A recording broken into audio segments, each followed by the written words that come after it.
టీవీ15 news కి స్వాగతం. Bulletin లో ముందుగా హెడ్లైన్స్.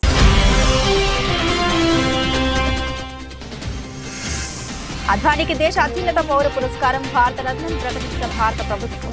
అద్వానీతో మాట్లాడి అభినందన తెలియజేశారన్న మోదీ.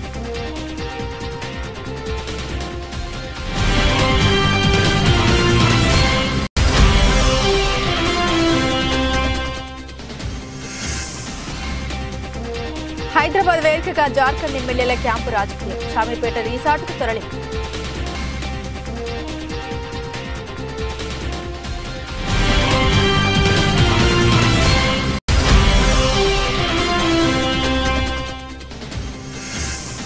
పెందుర్తి నియోజకవర్గంలో సిపిఎం పార్టీకి షాక్. పెందుర్తి ఎమ్మెల్యే అదీప్ రాజు ఆధ్వర్యంలో వైసీపీలో చేరిన సిపిఎం పార్టీకి చెందిన మహిళలు.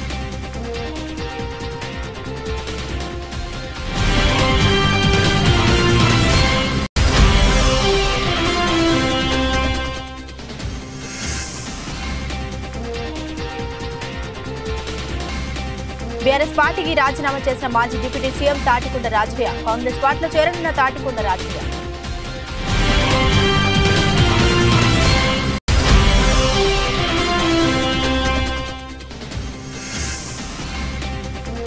పద్మ పురస్కారాల విజేతలకు రేపు తెలంగాణ ప్రభుత్వ సన్మానం. హైదరాబాద్లోని శిల్పకళ వేదికలో సీఎం రేవంత్ చేతుల మీదుగా సన్మానం.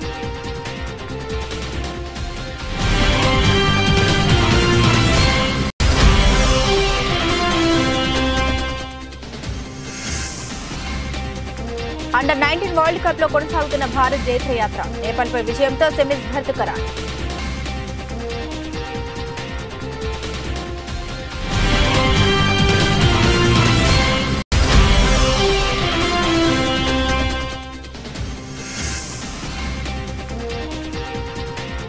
$73,000 మార్కును అధిగమించిన సెన్సెక్స్. ఇన్వెస్టర్ల ఉత్సాహాన్ని నింపిన కేంద్ర మధ్యంతర బడ్జెట్.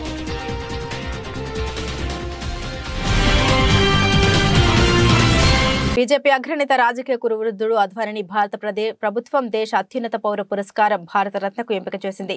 ఈ విషయాన్ని ప్రధాని నరేంద్ర మోదీ ఎక్స్ వేదికగా ప్రకటించారు. ఎల్కే అద్వానీ గారికి భారత రత్న పురస్కారం ఇవ్వబడుతోందనే విషయాన్ని పంచుకోవడం చాలా సంతోషంగా ఉందన్నారు. ఆయనతో నేను మాట్లాడాను. ఈ పురస్కారాన్ని పొందబోతున్నందుకు అభినందన తెలియజేశాను. సమకాలీన కాలంలో అత్యంత గౌరవనీయులైన రాజనీతిజ్ఞుల్లో అద్వానీ ఒకరు. మన దేశ అభివృద్ధికి ఆయన చేసిన సేవలు కృషి చిరస్మరణీయమైనవి. అట్టడుగు స్థాయిలో పనిచేయడం దగ్గర నుండి దేశానికి ఉప ప్రధానమంత్రిగా చేయడం వరకు ఆయన జీవితం ఎంతో ఉన్నతమైనది. దేశ హోంమంత్రిగా సమాచార శాఖ మంత్రిగా కూడా ఆయన సేవలందించారు. ఆయన పార్లమెంటరీ జోక్యాలు ఎంతో ఆదర్శప్రాయమైనవి, ఎంతో ఆలోచనప్రాయమైనవి అని మోదీ ట్వీట్ చేశారు. అద్వానీతో దిగిన ఫోటోలను కూడా మోదీ షేర్ చేశారు.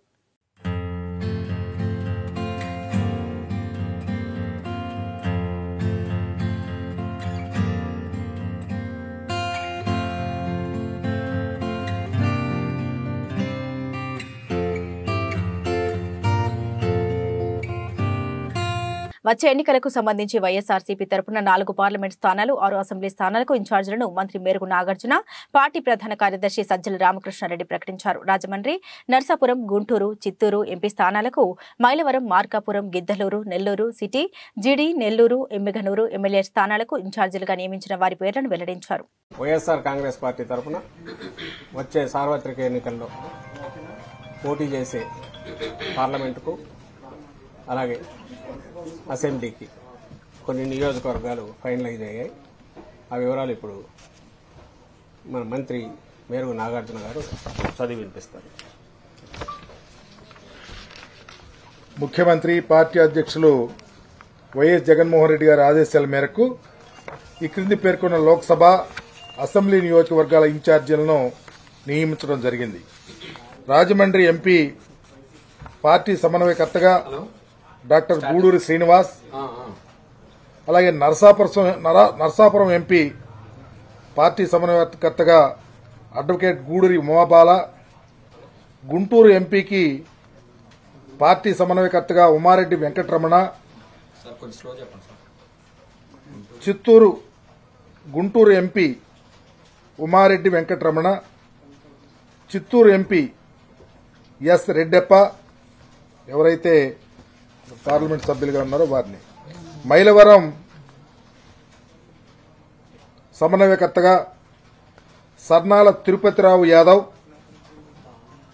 మైలవరం సమన్వయకర్తగా సర్నాల తిరుపతిరావు యాదవ్, అలాగే మార్కాపురం సమన్వయకర్తగా అన్నా రాంబాబు,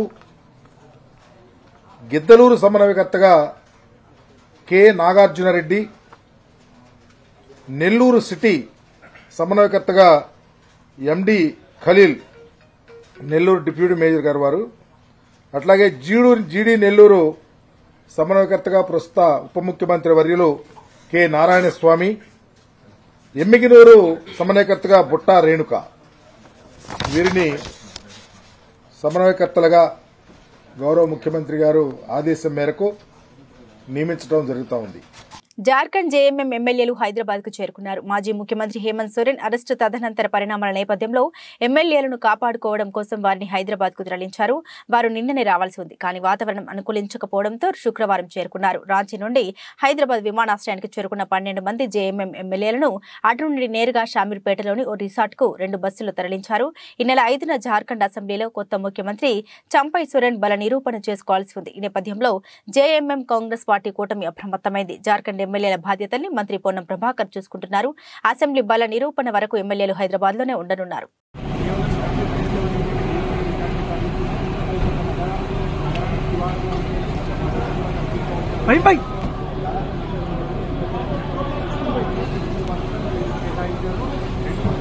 ఎంతమంది అన్నా?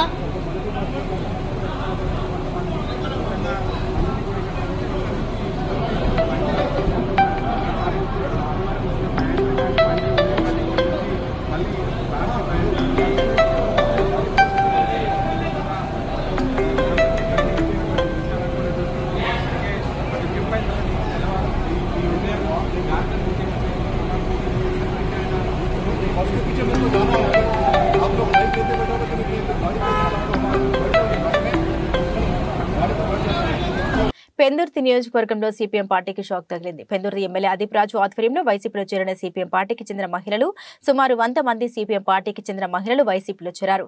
వైసీపీలో చేరిన మహిళలకు పార్టీ కండువా కప్పి వైసీపీలో ఒక ఆహ్వానించిన ఎమ్మెల్యే అభివృద్ధి సంక్షేమం చూసి వైసీపీ పార్టీలోకి మహిళలు చేరినట్లు వెల్లడించిన ఎమ్మెల్యే వచ్చే ఎన్నికల్లో మళ్లీ వైసీపీ పార్టీ విజయం సాధిస్తుందని వెల్లడి.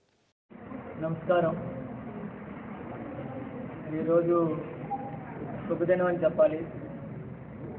ఎందుకంటే వాళ్ళు ముఖ్యంగా పెందుర్తి అర్బన్ ప్రాంతంలో ఎప్పటి నుంచో కూడా సిపిఎం పార్టీకి వెన్నుదన్నుగా ఉంటూ అనేకమైనటువంటి ఉద్యమాల్లో పాల్గొన్నటువంటి రజనీ అక్క గారు ఈరోజు వైఎస్ఆర్ కాంగ్రెస్ పార్టీ మీద అభిమానంతో వాళ్ళ పార్టీలో జాయిన్ అవడం అనుకున్నది చాలా సంతోషం. హృదయపూర్వకంగా రజనీ అక్క గారిని వాళ్ళ కండువా తప్పి మా పార్టీలో ఆహ్వానిస్తున్నాం. వాళ్ళు వైఎస్ఆర్ కాంగ్రెస్ పార్టీ ప్రభుత్వం అధికారంలోకి వచ్చిన తర్వాత ఏవైతే సంక్షేమ కార్యక్రమాలు అందించామో గతంలో నేను చెప్పినటువంటి విధంగా ఎక్కడా కులం కానీ, మతం కానీ, ప్రాంతం కానీ, రాజకీయం కానీ చూడకుండా అర్హులైనటువంటి ప్రతి ఒక్కరికి కూడా సంక్షేమ కార్యక్రమాలు అందించాం. మరి ఇటువంటి సంక్షేమ పాలన మళ్ళీ రావాలి అనేటువంటి ఒక సంకల్పంతో అందరం కూడా పనిచేస్తున్నాం. మరి ఇటువంటి తరుణంలో అనేకమైనటువంటి రాజకీయ నాయకులందరూ కూడా రాజకీయ పార్టీలు ఏకమై ఒక సంక్షేమ ప్రభుత్వాన్ని జగన్మోహన్ రెడ్డి గారిని గద్దెదించాలని చూస్తున్నటువంటి సమయంలో మరి ఇటువంటి తరుణంలో మరి రజనీ అక్క లాంటి వాళ్ళు, విజ్ఞత ఉన్నటువంటి వాళ్ళు, సమస్యల మీద అవగాహన ఉన్నటువంటి వాళ్ళు వాళ్ళ పార్టీలోకి వచ్చి మాకు మద్దతు తెలిపినందుకు మరొకసారి మా పెందుర్తి నియోజకవర్గం వైఎస్ఆర్ పార్టీ తరఫున హృదయపూర్వకంగా 3 సంవత్సరాలుగా జీహెచ్ఎంసీలో 30 గంటలు కూడా ప్రజా సమస్యలపై చర్చ జరపలేదని, 3 నెలలకు ఒకసారి జరగాల్సిన కౌన్సిల్ సమావేశం 6 నెలలకు కూడా ఒకసారి జరగట్లేదని, దీనివల్ల జీహెచ్ఎంసీ ప్రజలు సమస్యలో కూరుకుపోయారని, జీహెచ్ఎంసీ అవినీతి అధికారుల చేతుల్లో బంధించబడిందని కార్పొరేటర్స్ అంటున్నారు. వెంటనే సర్వసభ్య సమావేశం జరపాలంటూ బీజేపీ కార్పొరేటర్లు గతంలో జనవరి 3, జనవరి 25 మరియు ఎన్నోసార్లు కమిషనర్ మరియు మేయర్కి విజ్ఞప్తి చేసినప్పటికీ ఉపయోగం లేకపోవడంతో తప్పని పరిస్థితుల్లో మల్కాజ్గిరి కార్పొరేటర్ శ్రవణ్ హైకోర్టును ఆశ్రయించడం జరిగింది. ఇప్పటికైనా సరే అధికారులు, అధికార పాలన యంత్రాంగం సిగ్గు తెచ్చుకొని సర్వసభ్య సమావేశాన్ని జరపాలని కార్పొరేటర్లు డిమాండ్ చేశారు.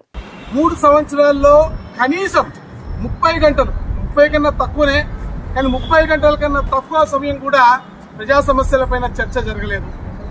ప్రతిసారి ఏదో ఒక నెపంతోనో అవినీతి ఆఫీసర్ల నిర్వాహకంతోనో కౌన్సిల్ ప్రతిసారి పోస్ట్ పోన్ అవుతా ఉంది, చర్చ సరిగ్గా జరగట్లేదు. జిహెచ్ఎంసీ సెక్షన్ 81C యాక్ట్ ప్రకారం ప్రతి 3 నెలలకి జరగాల్సినటువంటి కౌన్సిల్ సమావేశం 6 నెలలైనప్పటికీ కూడా పెట్టట్లేదు. పెట్టిన ప్రతిసారి కూడా తూతూ మంత్రంగా చర్చ లేకుండా, ఏదైతే అజెండా పెడతా ఉన్నారో ఆ అజెండా పైన డిస్కషన్ లేకుండా, ప్రశ్నలు ఏవైతే సభ్యుల దగ్గర తీసుకోవాల్సిన ప్రశ్నలు ఉన్నాయో ఆ ప్రశ్నలు కూడా కనీసం పూర్తిగా చర్చకు రానియకుండా, సభ్యులకు కూడా పూర్తిగా మాట్లాడే అవకాశం ఇవ్వకుండా, అంత తొందర ఏమొచ్చింది? కౌన్సిల్ సమావేశం 2 గంటల్లో 3 గంటల్లో పెట్టేదే 6 నెలలకోసారి. దాంట్లో కూడా 2 నెలలకి 3 నెలలకు ఒక్కసారి కౌన్సిల్ సమావేశాన్ని వెంటనే ముగించాల్సినటువంటి తొందరపాటు ఎందుకు? ఈరోజు మన అందరినీ భాగ్యనగర్ ప్రజలు ఎన్నుకున్నది ప్రజా సమస్యలపైన చర్చించడానికి. ప్రజల మధ్య అనేక సమస్యలున్నాయి. ఒకవైపు కుక్కకాటుతోటి అనేక మంది పసిపిల్లలు చనిపోతా ఉన్నారు. నాలా పనుల నిర్లక్ష్యంలో అనేక మంది పసిపిల్లలు చనిపోతా ఉన్నారు. ఒక కలాసిగూడ కానీ, ఒక అంబర్పేట కానీ, నిన్న మనకి రాకపోయినా కూడా శంషాబాద్ లో కూడా ఒక ఘటన జరిగింది. అదే కాకుండా ఇంజనీరింగ్ పనుల జాప్యం, అవినీతి అధికారుల నిర్వాహకం. ఏ డిపార్ట్మెంట్ తీసుకున్నా, ఒక అర్బన్ బయోడైవర్సిటీ తీసుకున్నా, టౌన్ ప్లానింగ్ తీసుకున్నా, ఏ ఒక్క డిపార్ట్మెంట్ తీసుకున్నా పూర్తిగా అవినీతిమయమైంది. పెందుర్తి 96, 97 వార్డుల్లో ఎమ్మెల్యే అదీప్ రాజు పలు అభివృద్ధి కార్యక్రమాలకు శంకుస్థాపన చేశారు. ఈ సందర్భంగా ఆయన మాట్లాడుతూ ఉత్తరాంధ్రలో తిరుపతిగా కొలవబడుతున్న పెందుర్తి వెంకటాద్రిపై గత కొన్ని సంవత్సరాలుగా వెంకటాద్రి ఘాట్ రోడ్డు పనులు ప్రయత్నించినప్పటికీ తన హయాంలో జరగడం చాలా అదృష్టంగా భావిస్తున్నానని తెలిపారు. అంతేకాక 96, 97 వార్డుల్లో సుమారు 4 కోట్ల రూపాయల ఖర్చుతో పలు అభివృద్ధి కార్యక్రమాల పనులకు శంకుస్థాపన జరిగాయని, త్వరితగతిన పనులు ప్రారంభించి పూర్తి చేయాలని అధికారులకు ఆదేశాలు జారీ చేశామని తెలిపారు. ఈ కార్యక్రమంలో భాగంగా పలువురు నాయకులు, స్థానిక ప్రజలు పాల్గొన్నారు. తిరుపతిగా పిలుచుకునేటువంటి పెందుర్తిలో ఉన్నటువంటి శ్రీ శ్రీ శ్రీ వెంకటేశ్వర స్వామి వారి ఆలయానికి సంబంధించినటువంటి ఏదైతే ఘాట్ రోడ్, దిగువ ఘాట్ రోడ్ ఉందో, మరి గత కొంతకాలంగా అనేకమైన పెద్దలు ప్రయత్నించినప్పటికీ కూడా అది కుదరలేదు. స్వామివారి ఆశీస్సులతో మరి ముఖ్యంగా మనం ఈ ఘాట్ రోడ్ని ఫామ్ చేయడమే కాకుండా దానికి సంబంధించి ఇవాళ బీటీ లేయర్ వేయడానికి కూడా 61,40,000 రూపాయలతో దానికి కూడా శంకుస్థాపన చేసుకోవడం జరిగింది. ఖచ్చితంగా ఈ దిగువ రోడ్ అనేటువంటిది కొన్ని వేల మంది భక్తులు ఇవాళ మన ఈ ఈ దేవాలయానికి వస్తున్నారు కాబట్టి వాళ్ళందరికీ కూడా అన్ని విధాలుగా అనుకూలంగా ఉండేటువంటి ఒక మంచి రోడ్ని, దిగువ రోడ్ని కూడా మరి బీటీ రోడ్డుకి శంకుస్థాపన చేసుకోవడం జరిగింది. దాంతోపాటు మరి ఏదైతే ఎప్పటి నుంచో ప్రజల తాలూకు ఆకాంక్ష, మరి ముఖ్యంగా ఇదే 96 వార్డుకి సంబంధించి పెందుర్తి పోలీస్ స్టేషన్ నుంచి రైల్వే స్టేషన్ వరకు వెళ్ళేటువంటి రోడ్డును కూడా పూర్తిగా వైడెన్ చేస్తూ సుమారుగా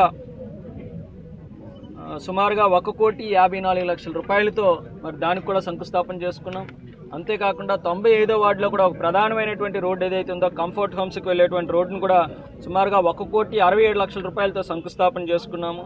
అదేవిధంగా 93వ వార్డులో కూడా ఒక చిన్న కాంపౌండ్ వాల్కి అన్నీ కూడా ఇవాళ శంకుస్థాపన చేసుకోవడం జరిగింది. సుమారుగా 3,96,16,000 అంటే 4 లక్షలు తక్కువ 4 కోట్ల రూపాయలకు సంబంధించిన వర్క్లకి వాళ్ళు శంకుస్థాపనలు చేశాము.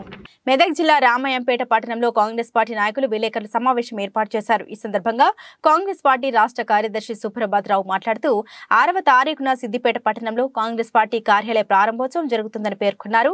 ఆ రోజు మైనంపల్లి హనుమంతరావు ఆధ్వర్యంలో కొంపల్లి నుండి 1000 కార్లతో కాంగ్రెస్ పార్టీ నాయకులు, కార్యకర్తలు సిద్దిపేటకు తరలిరావడం జరుగుతుందన్నారు. మెదక్ అసెంబ్లీ నియోజకవర్గం నుండి కాంగ్రెస్ పార్టీ నాయకులు, కార్యకర్తలు పెద్ద ఎత్తున తరలి రావాలని పిలుపునిచ్చారు. హనుమంతరావు గారు, మైనంపల్లి రోహితరావు గారు మన శాసనసభ్యులు కలిసి కొంపల్లి నుండి 1000 కార్లతో కాన్వాయిగా సిద్దిపేట నియోజకవర్గాన్ని చుట్టుముట్టబోతుంటూ అక్కడ ఆ నియోజకవర్గ పర్యటనలో భాగంగా సిద్దిపేట పట్టణంలో పార్టీ కార్యాలయానికి శంకుస్థాపన చేస్తూ అక్కడ కార్యక్రమాలు దానికి మెదక్ నియోజకవర్గం నుండి ప్రతి కాంగ్రెస్ నాయకుడు, ప్రతి కాంగ్రెస్ కార్యకర్త కూడా మా ఎమ్మెల్యే రోహితరావు గారి ఆధ్వర్యంలో భారీ స్థాయిలో ఈ ప్రాంతం నుంచి కూడా కాంగ్రెస్ శ్రేణులు తరలి వెళ్ళి సిద్దిపేటలో హరీష్ రావుతో తాడుపేట తెలుసుకోవడానికి కాంగ్రెస్ నాయకులు సిద్ధంగా ఉన్నాం. ఎందుకంటే మెదక్ నియోజకవర్గం సర్వనాశనం కావడానికి ముఖ్య కారకుడు హరీష్ రావు గారు. ఈ ప్రాంతంలో తన అహంకారంతో అట్టడుగు స్థాయికి తీసుకుపోయిన నియోజకవర్గాన్ని మన శాసనసభ్యురాల నిర్లక్ష్యం వల్ల ఇంకా హరీష్ రావు గారు ఓడిపోయాక కూడా వాళ్ళు బుద్ధి తెచ్చుకోకుండా మళ్ళీ మెదక్ నియోజకవర్గంలో పర్యటిస్తూ హరీష్ రావు తన ఇష్టం వచ్చినట్టు మాట్లాడుతూ కేవలం 2 నెలలు కూడా కాంగ్రెస్ పార్టీ అధికారంలోకి వచ్చి రాలేదు. మళ్ళీ ఇక్కడ మీటింగ్లు పెట్టుకుంటూ ఆయన వంకర బుద్ధి పొందుకోకుండా మళ్ళీ మెదక్ నియోజకవర్గంలో పర్యటిస్తూ కాంగ్రెస్ పార్టీపై మా శాసనసభ్యునిపై తన నోటికి వచ్చినట్టు మాట్లాడుతుంటూ దాన్ని తీవ్రంగా కాంగ్రెస్ పార్టీ ఖండిస్తుంది. ఇక నుంచి హరీష్ రావు గారు మెదక్లో అడుగు పెడితే ఈ మెదక్ నియోజకవర్గంలో ఆయన అడుగు పెడితే ఎక్కడికక్కడ అడ్డుకుంటాం, ఆయన ఈ నియోజకవర్గం పులిమేరలు దాటించి కొడతామని చెప్పి తెలియజేస్తున్నాం. ఎట్టి పరిస్థితుల్లో హరీష్ రావు వదిలిపెట్టే ప్రసక్తి లేదు. మెదక్ పూర్తిగా అభిమానం కానీ కూడా ఆయనే కారణం. కాబట్టి ఆయన ఇక్కడైనా బుద్ధి తెచ్చుకొని ఆయన సిద్దిపేటకు పరిమితం అయితే మంచిగా ఉంటుంది, లేనట్టయితే ఆయన అడుగులను అడ్డుకుంటామని హెచ్చరిస్తున్నాం. అదేవిధంగా ఖచ్చితంగా ప్రతి గ్రామం నుంచి ఈ నియోజకవర్గంలో ప్రతి గ్రామం నుంచి కూడా హరీష్ రావు కాన్స్టిట్యూన్సీ చుట్టుముడతామని హెచ్చరిస్తున్నాం. ఎచ్చెర నియోజకవర్గం రణస్థలం మండలం పీసీని గ్రామ నూతన సచివాలయ భవనాన్ని ఎన్ఆర్ఈజీఎస్ నిధులతో 40 లక్షల వ్యయంతో ఎచ్చెర్ల ఎమ్మెల్యే గొర్రె కిరణ్ కుమార్ చేతుల మీదుగా ప్రారంభించారు. ఈ కార్యక్రమంలో జిల్లా ప్రధాన కార్యదర్శి రణస్థలం మండలం ఎంపీపీ ప్రతినిధి Pinninti Sai Kumar, Etcherla market committee chairman ప్రతినిధి లంకలపల్లి ప్రసాద్, మండల పార్టీ అధ్యక్షులు మహంతి పెద్దరాము నాయుడు, వైస్ ఎంపీపీ రాయపురెడ్డి బుజ్జి, రాష్ట్ర కార్పొరేషన్ డైరెక్టర్ పిల్ల అనంత్ పాత్రుడు, మహిళా అధ్యక్షురాలు గూరాన మానస, సర్పంచుల సంఘం అధ్యక్షులు రెడ్డి విశ్వేశ్వరరావు, పీసీని పంచాయతీ ఎంపీటీసీ పత్తివాడ నాగమణి, రణస్థలం మండలం సర్పంచులు, ఎంపీటీసీలు, గ్రామ సచివాలయ కన్వీనర్లు, వైఎస్ఆర్ కాంగ్రెస్ పార్టీ నాయకులు, గృహ సారథులు, పంచాయతీ కార్యదర్శి, వీఆర్ఓ, గ్రామ సచివాలయ సిబ్బంది, గ్రామ వాలంటీర్లు తదితరులు పాల్గొన్నారు.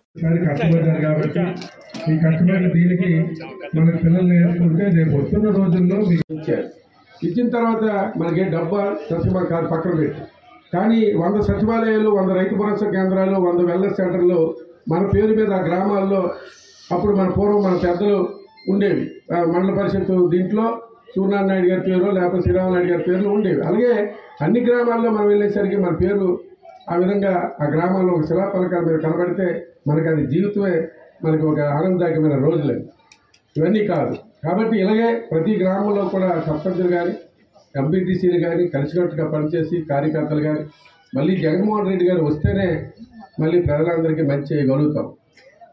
లేదు ఈ ప్రభుత్వం మీద ఏమైనా మనం అశ్రద్ధ వహించి మనం ఏమైనా పనిచేయక పక్కన పెట్టి ఏమైనా అశ్రద్ధ వహించామా, రేపు రానున్న రోజుల్లో ప్రజలకు ఎటువంటి పరిస్థితుల్లో సంక్షేమ పథకాలు ఉండవు, ఇలాంటి అభివృద్ధి కార్యక్రమాలు కూడా ఉండవు. ఎందుకంటే జగన్మోహన్ రెడ్డి గారు ఇన్ని మంచి పని చేసి 2,60,000 కోట్ల రూపాయలు ప్రజలకి సంక్షేమ పథకాల ద్వారా ఇస్తే జగన్మోహన్ రెడ్డి గారే ఓడిపోతే వచ్చిన చంద్రబాబు, పవన్ కళ్యాణ్ లాంటి వాళ్ళు ప్రజలు ఏమైనా ఉంచుతారని ఒకసారి ఆలోచన చేయండి. ఇది ఆలోచన చేయండి. ఎందుకంటే ప్రజలందరికీ ఏ నాయకుడు అవసరం లేకుండా డైరెక్ట్గా మా అవసరం కానీ, ఎమ్మెల్యే అవసరం కానీ, ఎంపీపీ అవసరం కానీ, ప్రెసిడెంట్ అవసరం కానీ, ఎంపీటీసీ అవసరం కానీ లేకుండా ప్రతి ఒక్క కార్యక్రమాన్ని ఏమైనా డిస్టర్బెన్స్ ఉంటుందని ఒక ఆలోచనతో పక్కన పెట్టి మీ అందరికీ ఇవ్వడం జరుగుతుంది. ఇది ఆలోచన చేసి వస్తే మళ్ళీ మరిన్ని మంచి సంక్షేమ పథకాలు అందించడం జరుగుతుంది, గ్రామ అభివృద్ధి జరుగుతుంది. ఈరోజు ఆర్థికంగా మహిళలు ఎంత బాగా ముందున్నారో మీరు అందరూ కూడా గమనించాలి. ఇన్ని చేసిన జగన్మోహన్ రెడ్డి గారు ఒకటే మాట అన్నారు. కాకినాడ జిల్లా జగ్గంపేట గండపల్లి మండలం ఉప్పలపాడు గ్రామంలో వైసీపీకి కోలుకోలేని భారీ షాక్ తగిలిందని వైసీపీకి సంబంధించిన సర్పంచ్ అడబాల రామాంజనేయులు, ఉప సర్పంచ్ రాయుడు జ్యోతి, వార్డు మెంబర్లు ధార వెంకటరమణ, జక్కంపొడి వెంకన్న, మోడిపోయిన అమ్మాజీ, మామిడాల పెద్దకాపు, సర్పంచ్ రామాంజనేయులు అనుచరగణం 500 మందితో రాష్ట్ర తెలుగుదేశం పార్టీ ఉపాధ్యక్షులు జ్యోతుల నెహ్రూ సమక్షంలో తెలుగుదేశం పార్టీలో చేరారు. వీరందరికీ నెహ్రూ పార్టీ కండువాలతో స్వాగతం పలికారు. ముందుగా జ్యోతుల నెహ్రూకు భారీ ఊరేగింపుగా నాయకులు, కార్యకర్తలు, అభిమానులు బాణసంచ కాల్పులతో గ్రామ సచివాలయం వరకు మహిళల మంగళహారతులతో ఘనంగా స్వాగతం పలికారు. పని కావాలంటే నిర్మమతంగా పని అడిగేవాడు, చేయించుకునేవాడు. ఎవరు వచ్చినా పని చేయడం అన్నది అదొక అలవాటు. మా వాళ్ళు ఇబ్బంది పడేవారు కూడా. ఆయన ఒక సిద్ధాంతంతో ఉండడం, ఆ రకంగా మరి రాజకీయంగా దూరంగా ఉన్నాం.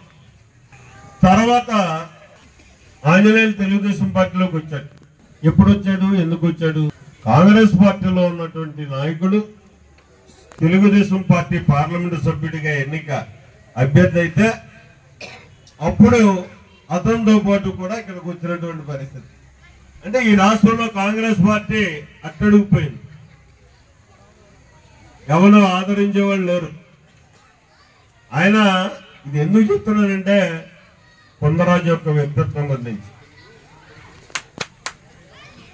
మళ్ళీ అది పునర్నిర్మాణం అవుతుందని ఆశ లేదు. అయినా సరే ఎందుకో అందుకు నేను ఆ సిద్ధాంతాలకు కట్టుబడి కాంగ్రెస్ కండువా వేసుకున్నాను భుజం మీద. ఈ దశలో నేను ఎందుకు తీసేయాలి అని చెప్పేసి అతను తీసేయకుండా ఉన్నాడు. వికారాబాద్ జిల్లా యాలాల మండలం తిమ్మాయిపల్లి గ్రామంలోని బాలింతల పసిపిల్లల్ని వారి ఆరోగ్యం పట్ల అంశాలపై గ్రామానికి చెందిన ఏఎన్ఎం ఆశా వర్కర్లను అడిగి తెలుసుకున్నారు. ప్రతి నెలలో శనివారం ఏదో ఒక శనివారం గ్రామీణ ప్రాంతాలకు వెళ్లి పర్యవేక్షణ చేయవలసి ఉంటుందన్నారు. అందులో భాగంగానే తిమ్మాయిపల్లి గ్రామాన్ని సందర్శించడం జరిగిందని తెలిపారు. రిపోర్ట్స్ బాగానే ఉన్నాయి, కొద్దిగా మార్పులు అవసరమని వారికి సూచించినట్లు ఆయన తెలిపారు. ఈ కార్యక్రమంలో అంగన్వాడీ కార్యకర్తలు జయంతి, ఆశా వర్కర్ వెంకటమ్మ పాల్గొన్నారు. బాలింతలు సెంటర్ కి వచ్చి పిల్లల్ని చూయించారు. Deputy demand Tandur division. మామూలుగా మనకు వైద్య ఆరోగ్య శాఖలో ప్రతి బుధవారము శనివారము పిల్లలకు సంబంధించిన వ్యాధి నిరోధక టీకాలు, గర్భవతులను పరీక్ష చేయడం, ఇది ఒక యాక్షన్ ప్లాన్ ఉంటుంది. బుధవారం అయితే హెడ్ క్వార్టర్స్లో, శనివారము మనకు చిన్న చిన్న విలేజ్లో అంటే గ్రామ పంచాయతీలలో ఉంటుంది. ఆ విధంగా మనం ఈరోజు తిమ్మాయిపల్లి గ్రామానికి రావడం జరిగింది. ఇక్కడ దాదాపు 10 మంది పిల్లలకు ఈరోజు వ్యాక్సిన్ డ్యూ ఉంది వాళ్ళకు. దానికి మన ఏఎన్ఎంస్, ఆశాలు, ఇక్కడున్న ఎమ్మెల్యేహెచ్పీలు చేయడం జరుగుతుంది. ఇంకా వీటితో పాటు మనకు ఎన్సిడి అనే ఒక ప్రోగ్రాం ఉంది. ఈ నెలలో లెప్రసీ అవేర్నెస్ స్పర్శ అని ఒక ప్రోగ్రాం జరుగుతుంది. టీవీకి సంబంధించినవి జరుగుతున్నాయి. అన్నీ మొత్తం మీద ప్రతి నెలలో ఒక శనివారం ఈ తిమ్మాయిపల్లి గ్రామంలో వైద్య ఆరోగ్య శాఖకు సంబంధించిన అన్ని ప్రోగ్రామ్స్ కూడా మా ఎమ్మెల్యేహెచ్పీ కానీ, ఏఎన్ఎం కానీ, ఆశా కార్యకర్త కానీ దాన్ని పూర్తి చేయడం జరుగుతుంది. వాళ్ళ రికార్డ్స్ అవన్నీ చూస్తే సంపూర్తిగానే ఉన్నాయి. చిన్న చిన్న పొరపాట్లు ఉన్నాయి. అవన్నీ కూడా వాళ్ళకు ఎలా సరిదిద్దుకోవాలో చెప్పడం జరుగుతుంది. శాసనసభ ఎన్నికల్లో ఓటమి పాలై ఢీలా పడిన బీఆర్ఎస్ పార్టీకి భారీ షాక్ తగిలింది. తెలంగాణ తొలి డిప్యూటీ సీఎం మాజీ ఎమ్మెల్యే తాటికొండ రాజయ్య బీఆర్ఎస్ కు రాజీనామా చేశారు.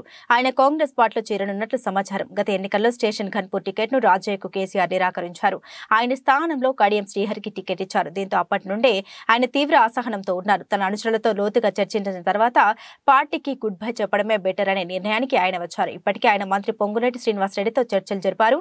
సీఎం రేవంత్ రెడ్డి సమక్షంలో ఆయన కాంగ్రెస్ లో చేరే అవకాశం కూడా ఉంది. ఇప్పటికే 5 బీఆర్ఎస్ ఎమ్మెల్యేలు రేవంత్ రెడ్డిని కలవడం జరిగింది. రాష్ట్ర రాజకీయాల్లో వేడిని పెంచింది. నియోజకవర్గ అభివృద్ధి గురించి చర్చించడానికి సీఎంను కలిశామని వీరు చెబుతున్నప్పటికీ వీరి కలయిక పలు అనుమానాలకు తావిస్తోంది.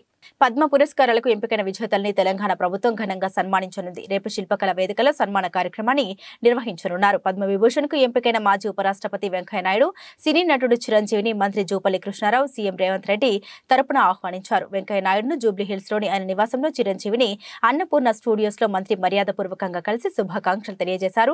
శాలువ కప్పి పుష్పగుచ్చాలు అందించి అభినందన తెలియజేశారు. వెంకయ్యనాయుడు చిరంజీవితో పాటు పద్మశ్రీ పురస్కారాలకు ఎంపికైన బుర్రవీణ వాద్యకారుడు, దాసరి కొండప్ప యక్షగాన కళాకారుడు, గడ్డం సమ్మయ్య, సాహితీవేత్తలు కూరెళ్ల విఠలాచార్య, కేతావత్ సోమ్లాల్, శిల్ప కళాకారుడు సత్తి ఆనందాచారిని రేపు రాష్ట్ర ప్రభుత్వం ఘనంగా సత్కరించనుంది. పద్మశ్రీ విజేతలను రాష్ట్ర ప్రభుత్వం తరపున ఆహ్వానించాలని మంత్రి జూపల్లి సాంస్కృతిక శాఖ అధికారులను ఆదేశించారు.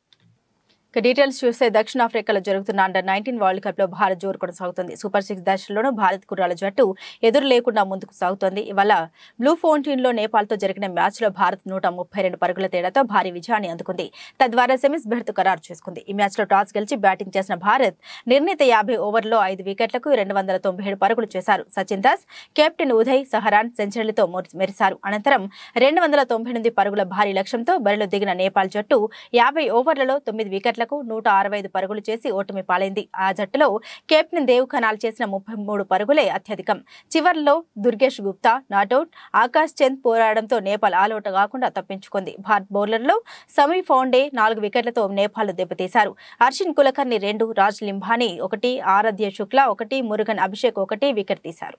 దేశీయ స్టాక్ మార్కెట్లో ఈ రోజు ఫుల్ జోష్ కనిపించింది. మధ్యంత బడ్జెట్ లో కేంద్ర ప్రభుత్వం ప్రజాకర్షక పథకాల జోలికి వెళ్లకపోవడం ఇన్వెస్టర్లను ఎంతగానో ఆకట్టుకుంది. ఈ క్రమంలో మార్కెట్లు ఈ రోజు పరుగులు పెట్టాయి. సెన్సెక్స్ ఒకానొక సమయంలో 73,000 మార్కును అధిగమించి 73,089కి చేరుకుంది. అయితే ఇన్వెస్టర్లు లాభాల స్వీకరణకు మొగ్గు చూపడంతో భారీ లాభాలు ఆవిరయ్యాయి. ఈ రోజు ట్రేడింగ్ ముగిసే సమయానికి సెన్సెక్స్ 440 పాయింట్లు పెరిగి 72,086కు చేరుకుంది. నిఫ్టీ 156 పాయింట్లు ఎగబాకి 21,854 వద్ద స్థిరపడింది. BSE Sensex top gainers power grid corporation 4.10%, NTPC 3.34%, TCS 2.98%, Tata steel 2.89%, JSW steel 2.74%, top losers Axis bank -1.42%, HDFC bank 1.33%, Hindustan Unilever -0.81%, ITC -0.60%, L and T -0.57%.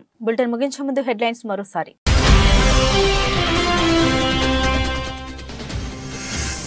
అద్వానీకి దేశ అత్యున్నత పౌర పురస్కారం భారత రత్నం ప్రకటించిన భారత ప్రభుత్వం. అద్వానీతో మాట్లాడి అభినందన తెలియజేశారన్న మోదీ.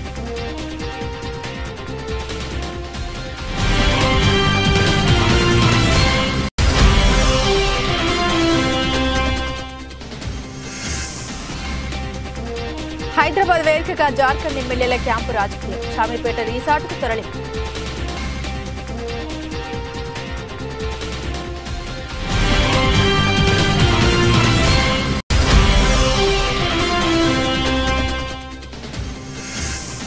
పెందుర్తి నియోజకవర్గంలో సిపిఎం పార్టీకి షాక్. పెందుర్తి ఎమ్మెల్యే అదీప్ రాజు ఆధ్వర్యంలో వైసీపీలో చేరిన సిపిఎం పార్టీకి చెందిన మహిళలు.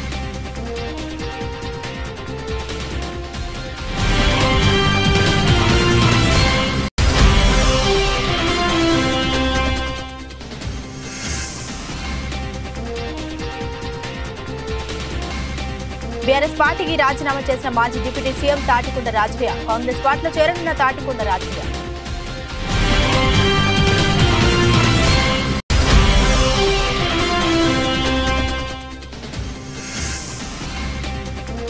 పద్మ పురస్కారాల విజేతలకు రేపు తెలంగాణ ప్రభుత్వ సన్మానం. హైదరాబాద్లోని శిల్పకళా వేదికలో సీఎం రేవంత్ చేతుల మీదుగా సన్మానం.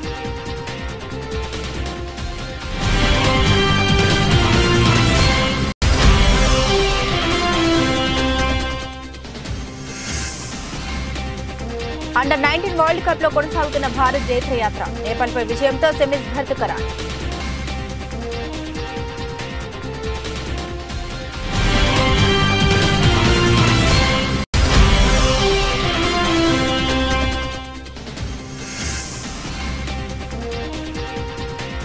$73,000 మార్కును అధిగమించిన సెన్సెక్స్. ఇన్వెస్టర్ల ఉత్సాహాన్ని నింపిన కేంద్ర మధ్యంతర బడ్జెట్.